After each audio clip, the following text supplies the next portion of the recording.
Hello students, मी अनुराधा बनकर. आज आपण English विषय हा मातृभाषेतून शिकणार आहोत. कारण इंग्लिश विषय हा इंग्लिश भाषेतून शिकणं फार अवघड असतं. सो आपण आपल्या मातृभाषेतून शिकण्यासाठी ही प्लेलिस्ट सुरू केली आहे. चला तर मग आज आपण पहिली पोएम 1.1 पोएम बघणार आहोत. Where the mind is without fear. म्हणजे असं जग जिथे आपल्या मनाला कोणतीही भीती नसेल. ओके. सो आपण ही पोएम आपण बघणार आहोत. ही पोएम रवींद्रनाथ टागोर यांनी बघितली आहे. त्याच्याबद्दल आपण थोडंसं इंट्रोडक्शन बघूया. सो लास्ट पॅसेजमध्ये त्यांचे इंट्रोडक्शन दिलेलं आहे. Tagore lived during the time Wien India was ruled by the British. So Tagore आपल्या भारतामध्ये जेव्हा ब्रिटिशांचं राज्य होतं तेव्हा ते त्या काळातले होते. In this poem, besides political freedom from the British, Tagore also appeal to God for social, educational and economic freedom for the people of India. So, Rabindranath Tagore यांनी असं म्हटलंय की सर्व भारतीय जेव्हा भारताच्या स्वातंत्र्यासाठी लढत होते, means all Indians were struggling for freedom of India. So त्यांनी असं प्रेयर केली आहे गॉडला की आपल्याला या जगामध्ये पॉलिटिकल फ्रीडमशिवाय अजून कुठलं फ्रीडम पाहिजे, तर social, educational and economic freedom मिळालं पाहिजे. आणि अशा जगाची त्यांनी कल्पना केली आहे की जिथे हे सगळं फ्रीडम असेल.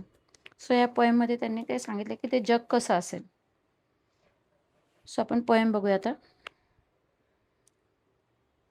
Where the mind is without fear and head is held high.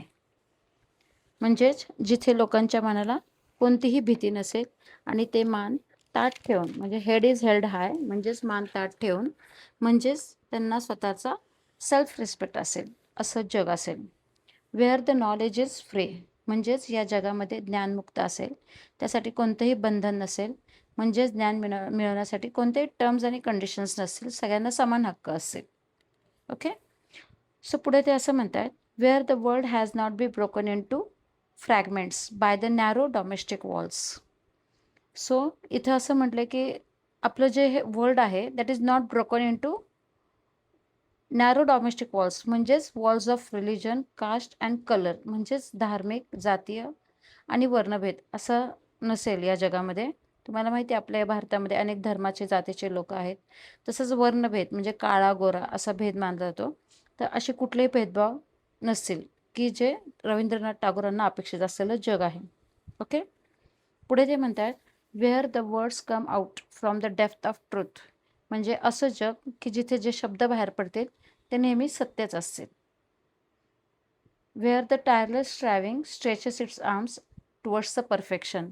Tireless striving म्हणजेच कंटिन्युअस एफर्ट्स अँड स्ट्रगल, म्हणजे असं जग की जिथे लोक कोणतीही गोष्ट परफेक्ट करण्यासाठी एफर्ट्स म्हणजे प्रयत्न आणि स्ट्रगल म्हणजे संघर्ष करतील. Okay. Where the clear stream of reason has not lost his way into the dreary desert sand of a dead habits. So इथे क्लिअर स्ट्रीम म्हणजे शुद्ध झरा, म्हणजेच याची तुलना आपल्या चांगल्या विचारांशी केलेली आहे की जे डेझर्ट ऑफ डेड हॅबिट्स म्हणजेच अंधश्रद्धेच्या प्रवाहात आपला मार्ग गमावणार नाहीत. म्हणजे बघा, आपले जे शुद्ध विचार आहेत ते कुठल्या अंधश्रद्धेच्या पगड्याखाली नसणार आहेत असं त्यांनी म्हटलंय की अशा जगाची त्यांनी कल्पना केली आहे. Where the mind is lead forward by the means you.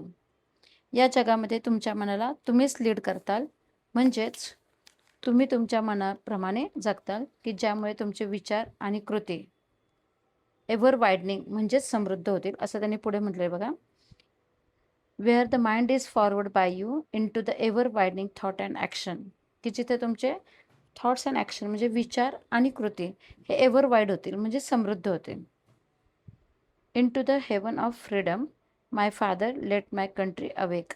So इथं त्यांना असं म्हणायचं आहे, असे जे स्वतंत्र आणि स्वर्गापासून सारखं असणारे जे जग आहे अशा जगात माझ्या देशाला अवेक म्हणजे सतत जागृत ठेव, असं शेवटी रवींद्रनाथ टागोरांनी देवाला प्रार्थना केलेली आहे.